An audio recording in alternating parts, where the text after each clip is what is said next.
தமிழ்நாட்டில் பல்வேறு மாவட்டங்களில் கனமழை பெய்து வருகிறது. மதுரை மாவட்டத்தில் பெரும்பாலான இடங்களில் மழை பெய்தது. சாலைகளில் தண்ணீர் ஓடியது. திருவாரூர், திருவள்ளூரில் நன்னிலம், வலங்கைமான், குடைசவால், நீடாமங்கலம், திருவாரூர் உள்ளிட்ட பகுதிகளில் தொடர் மழை பெய்து வருகிறது. நிலத்தடி நீர் உயரும் என்பதால் விவசாயிகளும் பொதுமக்களும் மகிழ்ச்சியடைந்துள்ளனர். நாகையில் நகர பகுதிகளில் கனமழை பெய்து வருகிறது. கனமழையுடன் பலத்த காற்றும் வீசி வருகிறது. சாலைகளில் மழைநீர் தேங்கியதால் வாகன ஓட்டிகள் அவதியடைந்துள்ளனர். நீர்நிலைகளும் வேகமாக நிரம்பி வருகின்றன.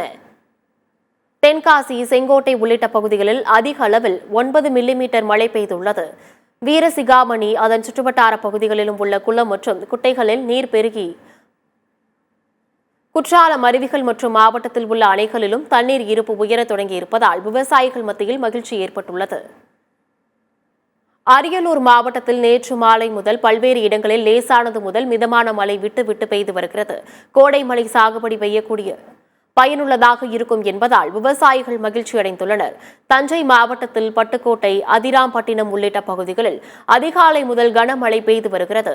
பட்டுக்கோட்டையில் ஒரே நாளில் 16 சென்டிமீட்டர் மழை பதிவானது. அதிராம்பட்டினத்தில் 10.3 சென்டிமீட்டர் மழை பதிவாகியுள்ளது. சேலத்தில் 5 ரோடு, அஸ்தம்பட்டி, ஏற்காடு, கொட்டலாம்பட்டி, வீரபாண்டி உள்ளிட்ட பகுதிகளில் மழை பெய்தது. ஆத்தூரில் உள்ள முட்டல் நீர்வீழ்ச்சியில் தண்ணீர் ஆர்ப்பரித்து கொட்டுகின்றது. முட்டல் ஏரியின் நீர்மட்டமும் வெகுவாக உயர்ந்துள்ளது. நெல்லை மாவட்டத்தில் கடந்த 2 நாட்களாக நல்ல மழை பெய்து வருகிறது.